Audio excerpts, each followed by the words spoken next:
Wall Street powerhouse Goldman Sachs is being accused of defrauding investors in a civil complaint filed by the SEC, the Securities and Exchange Commission.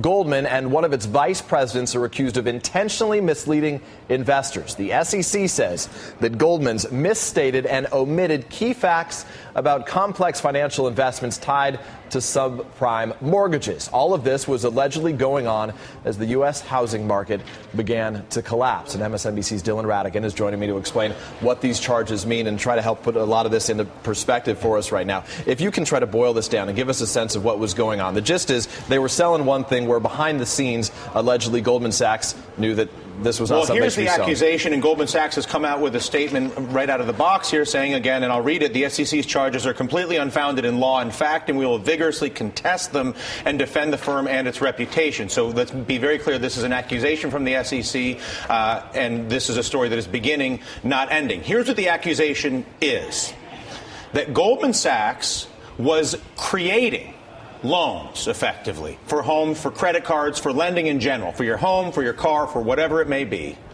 knowing that the value of that loan, that the quality of those loans was not nearly as good as they were advertising it to be. Right. And they were taking those loans and going to you, let's say the New York pension fund manager, and saying, you're the pension fund manager for all the teachers and police in New York State. Here is a high yield security.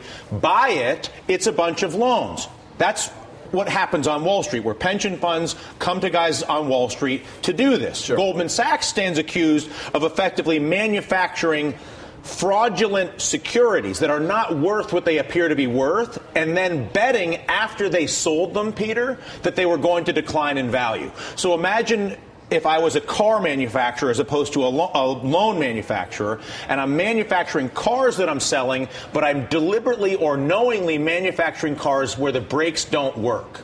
So let me finish. And then I'm betting that that car will crash. So I'm making the bad bond effectively, and then selling it to the pension fund manager, and then I'm betting against it, which is a terrible accusation, by the way. That is a terrible thing to do to the pension fund managers, teachers, and police of this country, let alone the employees at Goldman Sachs who were not behaving in this manner, but will now potentially suffer the reputational damage as a result of this type of behavior if it bears out to be true. So obviously that what's at stake here is the truthfulness of these giant banks. It's not unique to Goldman Sachs. Exactly. There have been allegations across the board. But if this is one example, they're the poster child for a practice that they were very good at, selling bonds, and may have been misrepresenting those bonds and then betting that those bonds would collapse in value and sticking it with the pension fund managers of this country who represent the teachers and police of this country. And if these allegations, these only allegations at this point, prove to be true, what will consumers gain in this situation? Is there any benefit to consumers down the road? Well, the benefit to consumers across the board, if in fact this not only bears out to be true, but we're able to deal with this practice, is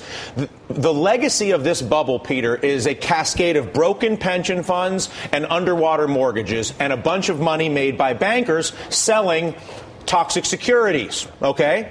If we are able to address this, that cascade of underwater mortgages and broken pensions can be more easily repaired because we're dealing in an honest universe as opposed to the still dishonest universe we still live in because of the government policies of no accounting standards and infinite supply of money. This starts to get us more to a reality check, which will help us go forward. Dylan Ratigan helping us out today. Dylan, thank you very much for that explanation. A complicated topic, but a significant one.